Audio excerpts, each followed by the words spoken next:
प्रसार भारती अभिलेखागार की प्रस्तुति सदाबहार सुनहरे दौर का अनमोल खजाना।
ससुर जी ने फ्लैट तो दिया है, हालांकि तुम्हारे नाम से, पर मैं कितने दिन यहाँ टिक पाऊंगा पता नहीं।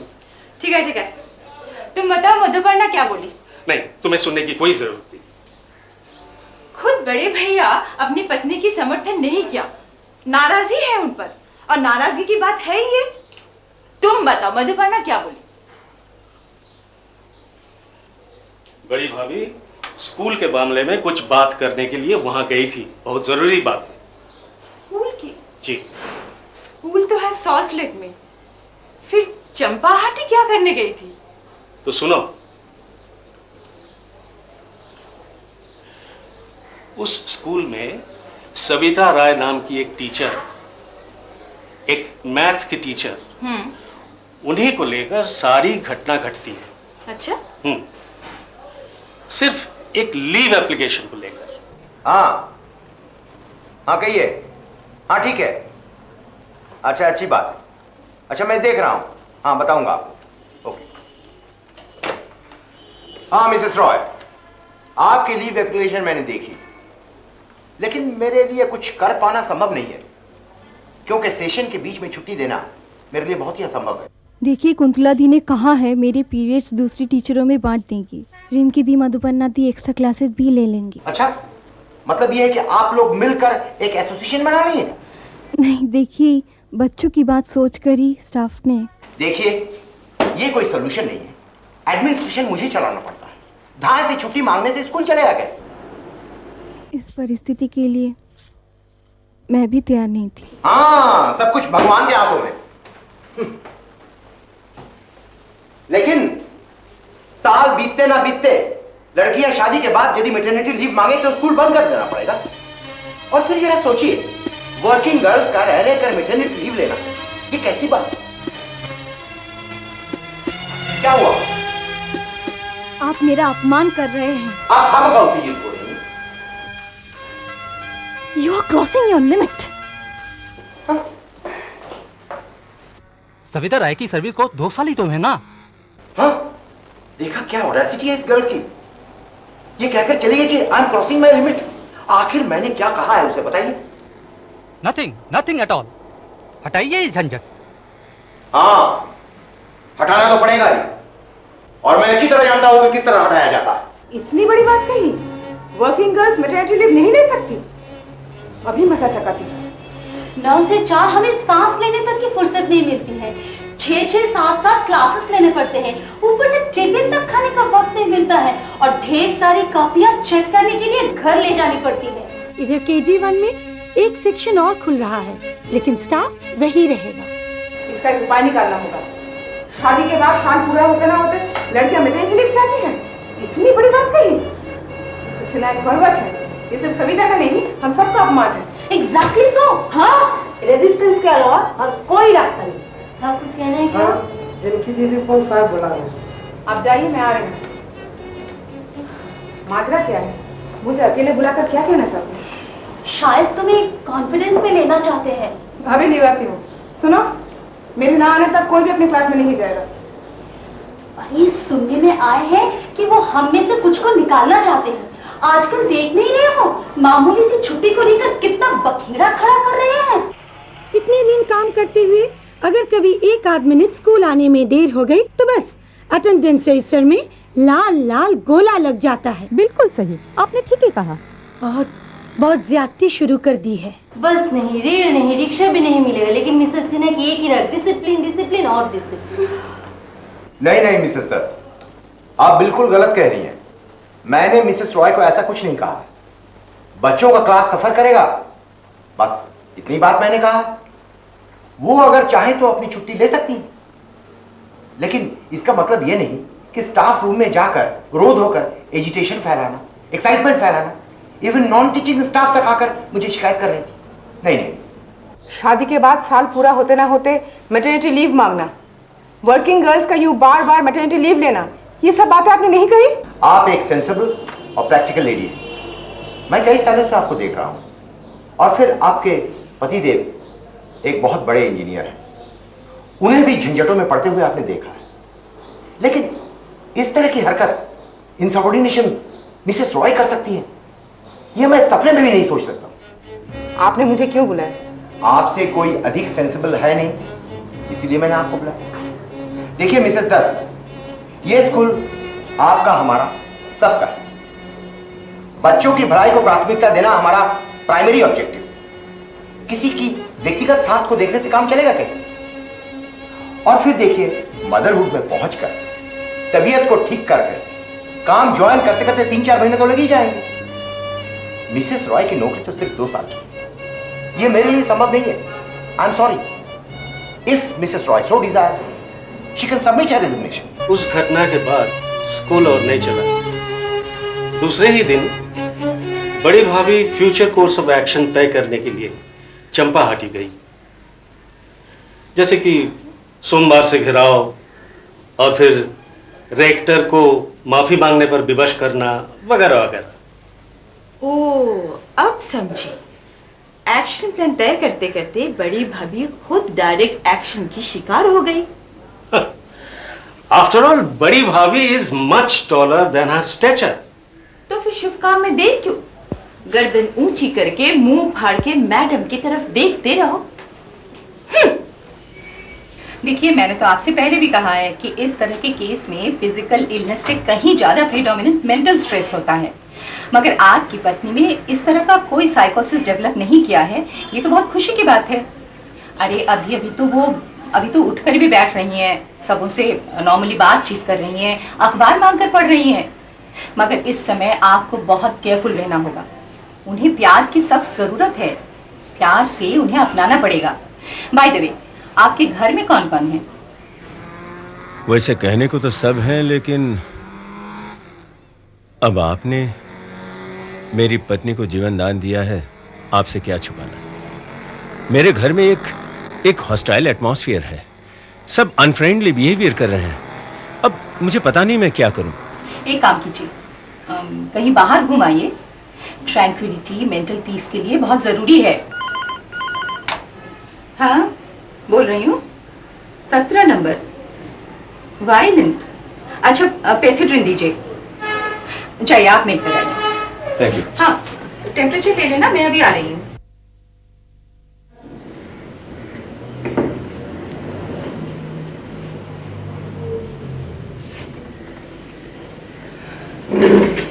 सुबह कुछ खाया? हाँ, अब तुम ठीक हो गई हो। काम वाली बाई आशा आई थी। हाँ, आई थी, सुबह काम करके चली गई। उसे कहने से वो खाना भी बना देगी। नहीं, उसके पास उतना वक्त नहीं है। वैसे वासु ने कहा था रात का खाना उसके घर खाने के लिए, मगर जरूरत नहीं। मैं खुद के लिए पका लूंगा।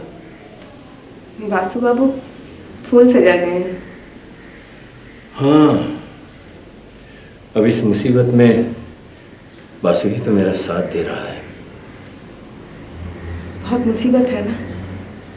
नहीं, मुसीबत यानी कि आफ्टर ऑल अनवांटेड सिचुएशन तो है। जी करता है कि लंबी छुट्टी ले लूं, कहीं चला जाऊं तुम्हें लेकर। कहाँ जाओगे? कहीं भी, कहीं भाग चलते हैं दोनों। भागेंगे क्यों? तरह तरह की बातें करते हैं लोग, उनके सवालात का तो कोई अंत नहीं है। और तुम्हें कुछ नहीं जानना? नहीं, अब जाने का भी क्या रह गया है। पर तुमने बहुत देर कर दी लौटने में। जल्दी घर लौट आती तो, जानती हो ना जमाना कैसा है। और फिर चंपाहाटी जाना भी टाल सकती थी तुम। सब कुछ टाला नहीं जा सकता। देख रही हो ना, घर की 2 बहुएं, सुप्ती मेरी बहन, एक बार भी तुम्हें देखने तक नहीं आई। और मेरे 2 भाई तो वो अपने जैसे हैं। स्वार्थी है, सारी दुनिया स्वार्थी है। मैं ऐसा नहीं समझती। मैं समझती हूँ दुनिया बहुत सुंदर है। हर कोई अपनी इच्छा से, अपनी रुचि और जीवन बोध से अपने आप को सजाता है। मैं उनको दोष नहीं देती, मगर मेरा परिचय यहाँ कौरवी सेन क्यों है? वो क्या है, वो वासु ने नाम बदल के रखा। इससे क्या फायदा? लोग जान जाते तो खामोखा शर्मिंदा होना पड़ता। नाम बदलने से कम तुम्हारी तरफ तो कोई उंगली उठा नहीं पाएगा। लेकिन अपने पास मैं तो खुद जानती हूँ ना कि मैं रिम की दत्त हूँ। उन बदमाश लोगों का कुछ पता चला? पता नहीं, और पता चलने से भी क्या फायदा होता। कोई फायदा नहीं।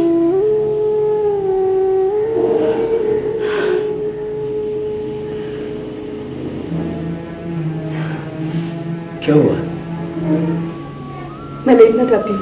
बहुत देर से बैठी हूँ। हाँ।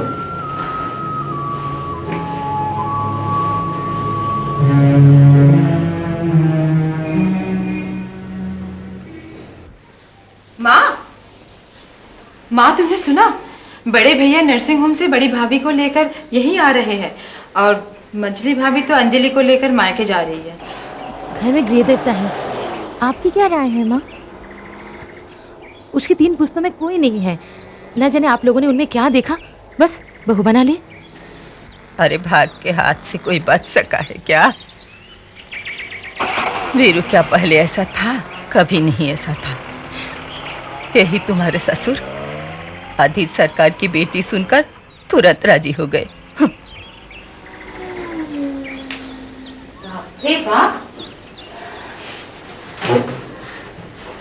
बातें बनाना तो कोई इनसे सीखे, कितनी बातें करती है। उस दिन मैंने बोला मेरे मामा भी फ्रीडम फाइटर थे, ताम्रपत्र पा चुके हैं, पेंशन पाते हैं, बाघाजतीन में 3 तल्ला मकान है, मेडिकल फ्री, बड़े मम्मी का ऑपरेशन भी हुई। अरे रेल के पास मिलते हैं, केदार बद्री चले जाते हैं, दिल्ली बॉम्बे अक्सर जाते रहते हैं। हाँ हाँ, मैं भी गई थी, वो तुम्हारे मामा जी के घर बाघाजतीन में है ना? हाँ। उस दिन मैंने उनसे पूछा तुम्हारे पिताजी भी तो फ्रीडम फाइटर थे, क्या फिर तुम्हारे संसार में इतना अभाव क्यों? क्या तुम्हारे पिताजी कुछ भी छोड़कर नहीं गए, ऐसे बुआ जी की कंधों पर बैठे? क्या बोली बड़ी भाभी? वो भी क्या कम सयानी है? कहा अधीर सरकार को कभी गिरफ्तार किया ही नहीं, और उसके पिताजी ने 5 साल तक गिरफ्तारी टालते रहे। उनका कहना था हर एक फ्रीडम फाइटर का पहला कर्तव्य ये है कि वो गिरफ्तारी से बचे। हर कोई अगर जेल के अंदर चले जाए तो देश का काम कौन करेगा? और सुनो, बातें सुनती रहो, नीति कथा सुनती जाओ। मंजली बहू, रिमकी की इन बातों को हंसकर उड़ाना ठीक नहीं।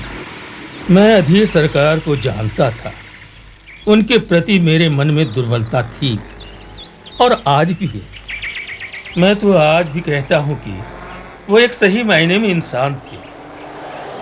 उन्होंने सरकारी पेंशन न मांगी थी और न उन्हें मिली। बड़ी ही अभावपूर्ण जिंदगी थी। ज्यादा उम्र में शादी की थी। रिमकी को छोड़कर मरे थे। पत्नी तो उनसे पहले ही गुजर गई थी। रिमकी का पालन पोषण उसकी बुआ ने किया था। पिताजी ये सब बातें अब छोड़िए। बड़े भैया नर्सिंग होम से बड़ी भाभी को लेकर यही आ रहे हैं, उसका क्या होगा? पहले जिंदा तो वापस आए, फिर ये सब सोचेंगे। मैं वीरू से बातें करूंगा, तुम चिंता मत करो। मैंने लास्ट स्ट्रॉन्ग होल्ड नाम की एक बहुत ही बढ़िया किताब पढ़ी थी, बहुत ही बढ़िया। अमेरिकन जीआईओ के साथ एक लड़की की लड़ाई, दाना नियरबेस। मैं वियतनाम की बात कर रहा हूँ। तो वियतनाम की लड़ाई फिर से शुरू हो गई। भाभी के अलावा और किससे सब बात करूं? तुम्हें आने में इतनी देर हुई? काफी देर से आया हूँ। वो नीचे ऑफिस में बैठ के हिसाब देख रहा था। ये लोग तुम्हें डिस्चार्ज करने वाले हैं ना? हाँ, कब? कुछ एक आध टेस्ट इनका बाकी रह गया है, शायद शनिवार को। That's fine. ओहो, पर मैं तो शुक्रवार को पटना टूर पे निकाल रहा हूँ। कोई बात नहीं, मैं हूं ना। आप बैठिए।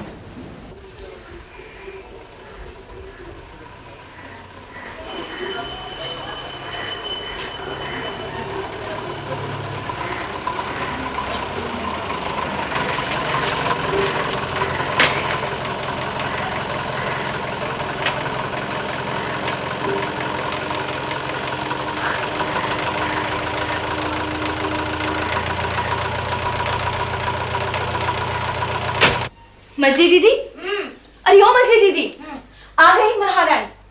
और तुम चल दिए? आज शनिवार है, लाने के लिए और कोई दिन नहीं मिला इन लोगों को। मैं कहती हूँ अब भी कुछ करो, नहीं तो बाद में पछताना पड़ेगा। खेल तो अभी शुरू हुआ, देखो अब कौन किसकी बात सुनता है। ओ मामा, क्या हुआ? ताई जी ये दरवाजा खोल दो ना माँ। हिम्मत बहुत बढ़ गई है ना। होमवर्क कंप्लीट करो, नहीं तो इतना सारा कंप्लेन लिख भेजेगी आंटी तुम्हारे स्कूल से। जाओ। ताई जी ये दरवाजा खोल दो ना माँ। ताई जी के लिए तुम्हें फिक्र करने की कोई जरूरत नहीं है। बैठो यहाँ पे, अपना होमवर्क कंप्लीट करो। दो ना माँ। पहले पढ़ ली बेटी।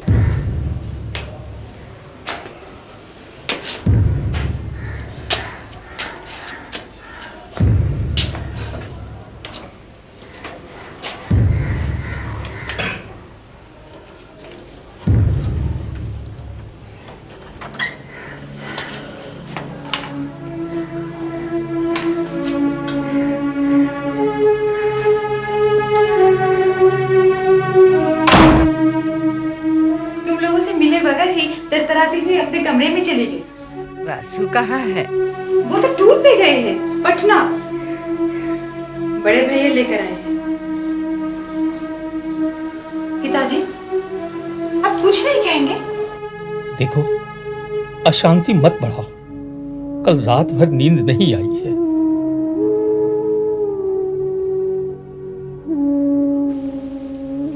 पिताजी, माँ, बाबलू, डुबलू, उनकी बहुएं, सुक्ति, इन सबको दोष देकर फायदा क्या है? समाज के असूलों और तहजीब की बंदिशों में जकड़े हैं सब। तुम उनके जैसे नहीं हो ना? तुम्हें ऐसा लगता है? फिर तुमने करोड़ों से नाम मान कैसे लिया? तुम भी सीक्रेसी चाहती हो। कब तक ये चुपचाप सहते रहोगे? देखो, मैं सीक्रेसी नहीं चाहता हूँ और फिर इस बात की चर्चा भी नहीं चाहता हूँ। और जो बीत चुका है उसके बारे में सोचकर दिल छोटा करने से फायदा भी क्या है? स्कूल में मधुपर्णा दी को खबर करनी होगी। छुट्टी की पोजीशन के बारे में वही बता सकते हैं। नाम मत लेना तुम उनका। ये सब कुछ का जिम्मेदार वही है। अगर वो तुम्हें कुछ पहले छोड़ देती तो, और फिर देखना, स्कूल जाकर सबसे पहले इस बात की चर्चा वही करेंगी। मधुपर्णा दी गॉसिप नहीं करती। हाँ, वो खुद चंपाहटी में रहती हैं, शायद खुद को बचाने के लिए इस बात की चर्चा न करें। और सुनो, अब वो आशा की तुम छुट्टी कर दो। हाँ, इधर की बात उधर करने में, चुगली करने में माहिर है। अचानक काम वाली को छुड़ा दूंगे तो फिर काम कैसे चलेगा? हम लोग बाहर भी तो जाना है ना। हाँ, ये भी तो ठीक है। ऊपर से नियोगी नहीं लौटने तक मुझे छुट्टी नहीं मिलेगी। साली की शादी में गया हुआ है। सोचता हूं ऑफिस जाकर तोड़ा में काम ले लेते हैं। मेरा काम का काम भी हो जाएगा, तुम्हारा चेंज भी हो जाएगा। आखिरकार डॉक्टर ने तो बाहर जाने के लिए कहा है। यही करते हैं। एक बड़ा सुंदर सर्किट हाउस है वहां पर, अगर खाली हो तो उसे बुक कर लेते हैं। कुछ दिन आराम से बिताएंगे। यही करते हैं हम, नहा धोकर ऑफिस चलते हैं। ताई जी। अरे अंजलि, आओ बेटा, आओ। ताई जी, क्या तुम मुझे डबल डेकर बस बना दोगी? Double decker bus? हाँ, क्यों नहीं? माँ तुम्हारे पास आने वाली है, मना करती है। माँ की बात माननी चाहिए बेटी। माँ तो डबल डेकर बस बना ही नहीं सकती। यहाँ क्या हुआ है ताई जी? अंजलि, अंजलि, होमवर्क छोड़कर तुम यहाँ क्या कर रही हो? चलो अपना ड्राइंग बुक उठाओ। चलो चलो, इसीलिए मार पड़ती है तुम्हें। चलो। सेवा उसे मारना नहीं। तुम अपना दरवाजा बंद तो रख सकती हो ना। चलो।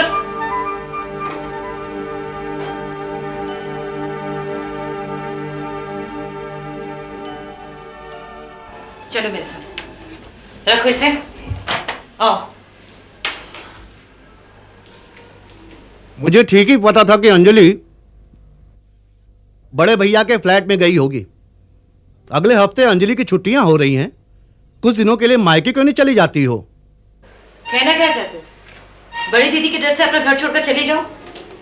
तुम लोगों की दौड़ देख ली है मैंने। अरे टुबलू सिर्फ फड़फड़ा सकता है, काम की बात तो उससे होती ही नहीं। बासु पर भरोसा नहीं किया जा सकता। अकेली सुप्ती ही चारों तरफ ध्यान रखती है।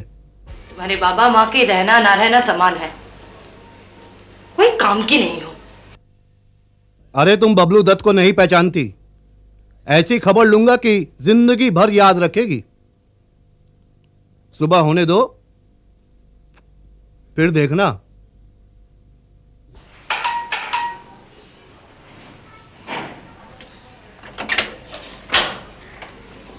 क्या बात है?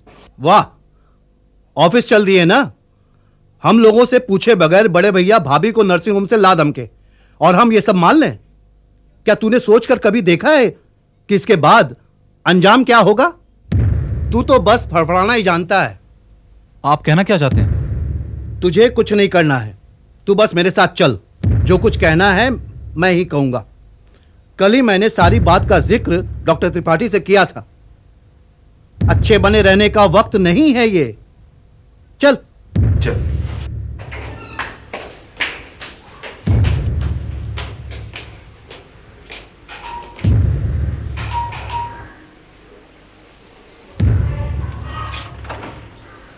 ओ, तुम दोनों आओ, अंदर आओ। अंदर नहीं आएंगे, आप बाहर आइए। क्या बात है? पिताजी की तबीयत फिर से बिगड़ गई क्या? नहीं, हम लोगों को बिना कुछ बताए भाभी को आप नर्सिंग होम से घर ले आए, ये ठीक नहीं किया। क्या बक रहे हो? आप बड़ी भाभी को यहां नहीं रख सकते। भले ही हम चुप रहें, मोहल्ले वालों को कौन रोकेगा? वो यहां से निकाल कर ही दम लेंगे।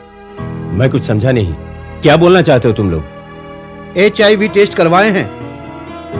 HIV टेस्ट, एलिजा टेस्ट, कुछ भी नहीं करवाए। और नागतला नर्सिंग होम में ये सब होता ही नहीं। डॉक्टर त्रिपाठी से मैंने बात की और उन्होंने जो कुछ कहा सुनकर तो मेरे हाथ पांव सूज गए। क्या कहा डॉक्टर त्रिपाठी ने? हर समय ब्लड टेस्ट से बीमारी पकड़ी नहीं जाती। गवर्नमेंट स्टेज में शरीर में छिपी रहती है, फिर अचानक एक दिन। हाँ, तो तुम एड्स की बात कर रहे हो? हाँ, आपका अंदाजा ठीक ही है।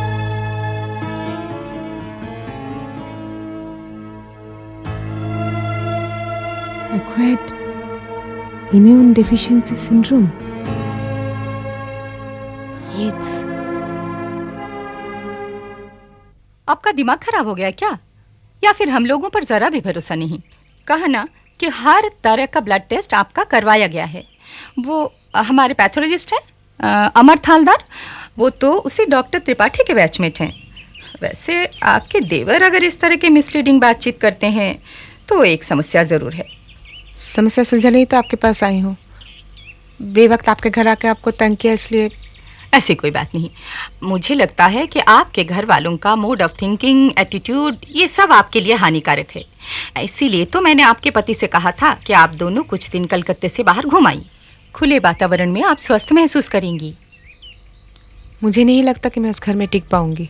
और आपके पति, वो क्या कहते हैं? वो बहुत इंडिसिसिव है। ऐसा तो बिल्कुल नहीं। कोलैबोरेटर तो नहीं है ना, इतना ही काफ़ी है।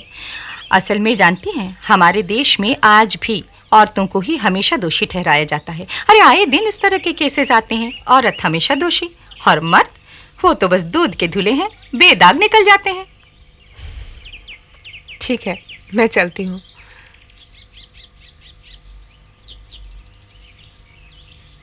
आप बातें बहुत सुंदर करती हैं। और आप भी मुझे बहुत अच्छी लगती हैं। कभी किसी तरह की ज़रूरत हुई तो चली आइएगा। हाँ, मैं हमेशा आपका साथ दूंगी। अच्छा, नमस्ते।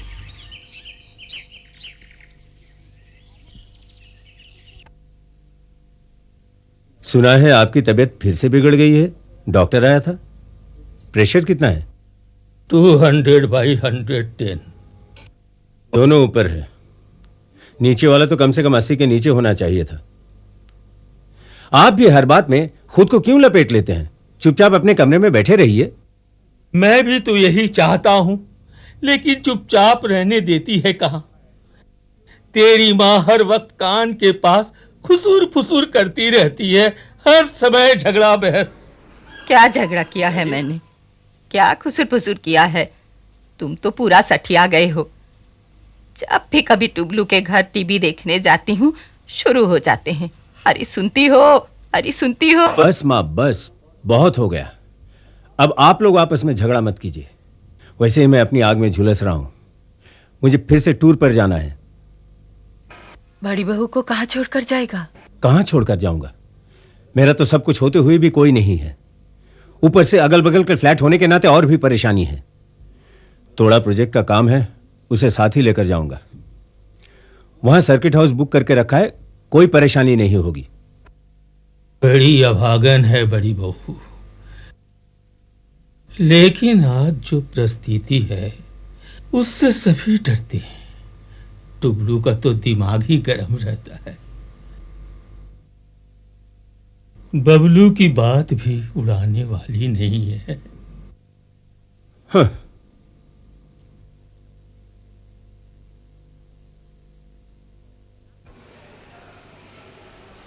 कहीं बाहर गई थी क्या? हाँ, डॉक्टर मोहित्रो से मिलने गई थी। क्यों? वो कह रही थी कि आपके ब्लड टेस्ट सारे हो चुके हैं। तुम्हारे भाइयों ने डॉक्टर त्रिपाठी की बात कहकर तुम्हें मिसलीड करनी चाहिए। हाँ, समझा। खैर, तोड़ा जाने का बंदोबस्त कर चुका हूं। कब? कल सुबह। सर्किट हाउस भी बुक कर लिया है। और तुम साथ रहोगी, मुझे अच्छा लगेगा। हाँ, मुझे भी वो जगह बहुत अच्छी लगती है।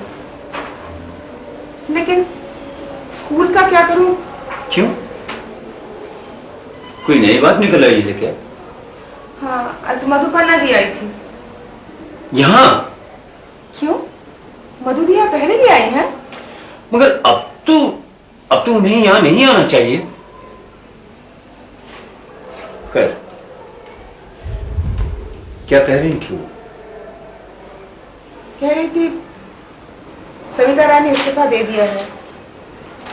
मधु दी बहुत परेशान है, बाकी सब बहुत डरी हुई हैं। और तुम्हारे बारे में कुछ नहीं कहा?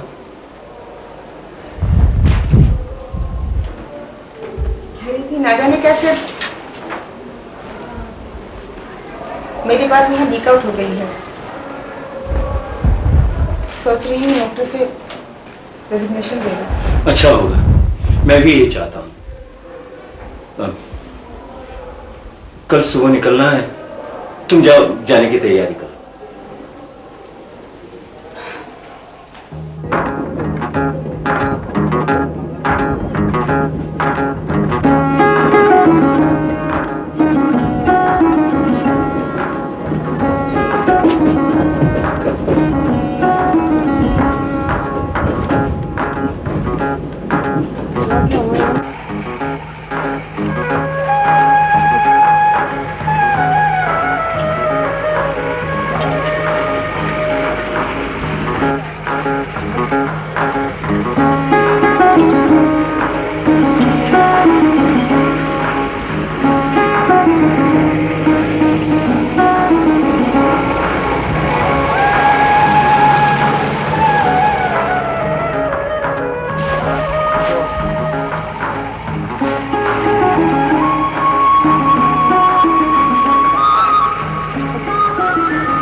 भाभी जी, आप जाड़े में आइएगा, देखिएगा आपका तबीयत एकदम ठीक हो जाएगी।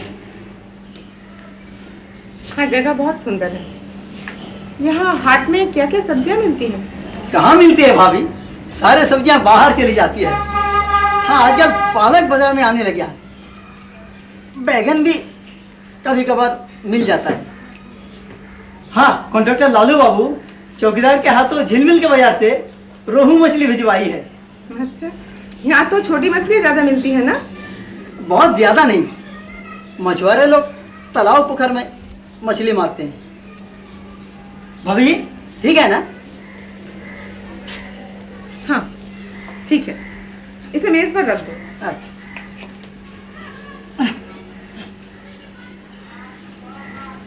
सीता जी भाभी। आज मैं नदी में नहाने जाऊंगी। पानी में उतर सकेगी? आपको मैं उसी घाट पे ले जाऊंगी जहाँ मैं जाती हूँ। ठीक है।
फिर से बाहर जा रहे हो?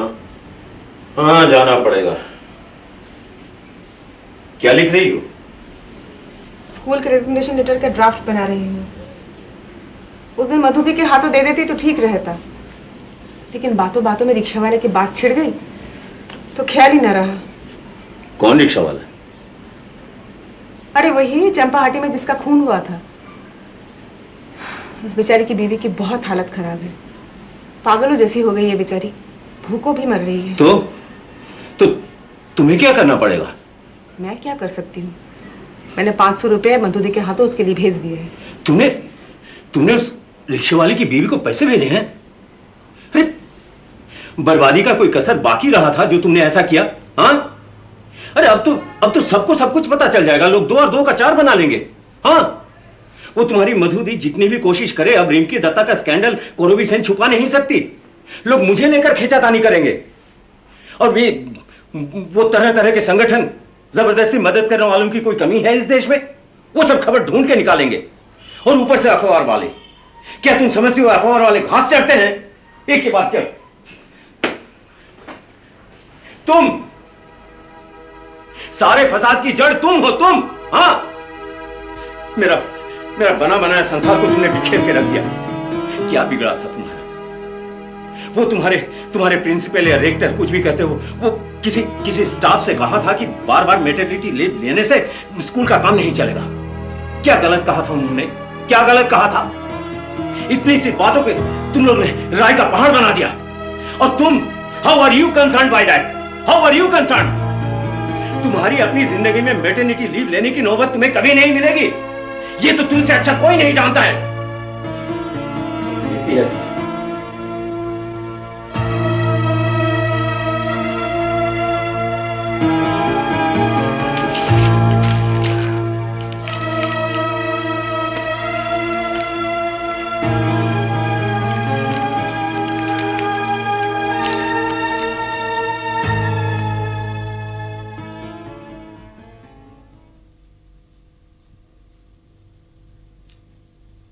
आओ रिम्की, बैठो।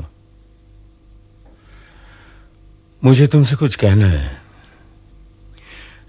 देखो रिम्की, मैं सोच रहा था कि अगर गोद लेते हैं तो नहीं, अब उसकी जरूरत नहीं। मैंने फैसला कर लिया है। फैसला कर लिया है? क्या फैसला कर लिया है? यही कि मैं तुम्हारे साथ कलकत्ता लौटूंगी, मगर घर नहीं जाऊंगी। घर नहीं जाओगी? फिर कहां जाओगी तुम? मुझे एक पता मिला है,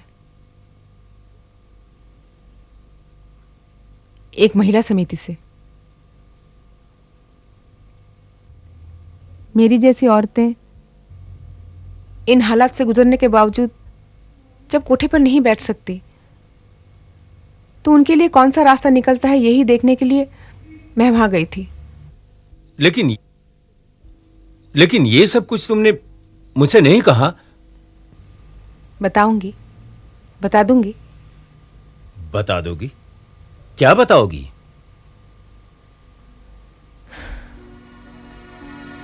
एक छोटा सा महिला संगठन है जो मेरी जैसी औरतों को काम देता है। वहां नौकरी भी मिलती है और रहने की जगह भी। लेकिन रिम्की, मैंने कभी तुमसे तो ये नहीं, तुमने कभी मुझसे कुछ नहीं कहा और मैं ये जानती हूं तुम कह भी नहीं पाओगे। मगर तुम मन ही मन मेरे लिए बहुत कष्ट उठा रहे हो। मैं सताई हुई हूं ना, इसलिए तुम्हारे मन में एक डर सा लगा रहता है। एक डर, तुम्हारा परिवार, तुम्हारे ऑफिस के कलीग, तुम्हारे पड़ोसी, इन सब परिचित जगहों से तुम अपना मुंह छुपाए फिर रहे हो। रिम्की, यकीन मानो मैं नहीं, मुझे आज कह लेने दो। तुम्हारे मन में एक रिएक्शन हो रहा है। तुम्हें हमेशा ये डर लगा रहता है कि अगर लोग जान जाए तो तुम कहीं की नहीं रहोगे। मगर क्या ऐसा सोचना गलत है रिंकी? बिल्कुल नहीं। ऐसा सोचना तुम जैसे लोगों के लिए सही है, लेकिन ये उचित नहीं है। आज तुम लोग मुझसे नफरत करते हो। क्या मैं जानबूझकर रेप्ट हुई थी? क्या कोई भी लड़की ये चाहती है? तो तो फिर आज मुझे अकेले इसकी कीमत क्यों चुकानी पड़ रही है? और जो लोग दोषी हैं वो समाज में सीना तान कर घूम रहे हैं, लेकिन मैं ऐसा होने नहीं दूंगी। जो लोग आज मुझसे नफरत करते हैं, मैं भी उनसे नफरत करती हूँ। तो फिर यही तुम्हारा आखिरी फैसला है?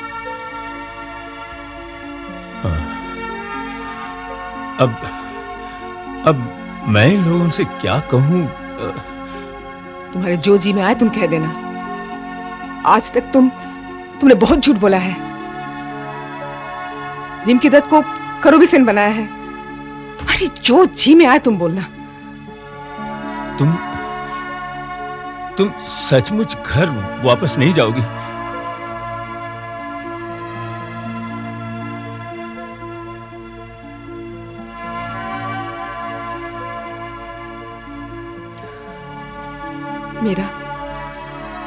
मेरा तुमसे सिर्फ एक अनुरोध है। मैंने आत्महत्या की है ये कभी मत कहना, क्योंकि मैं जीऊंगी, जरूर जीऊंगी और अच्छी तरह से जीऊंगी।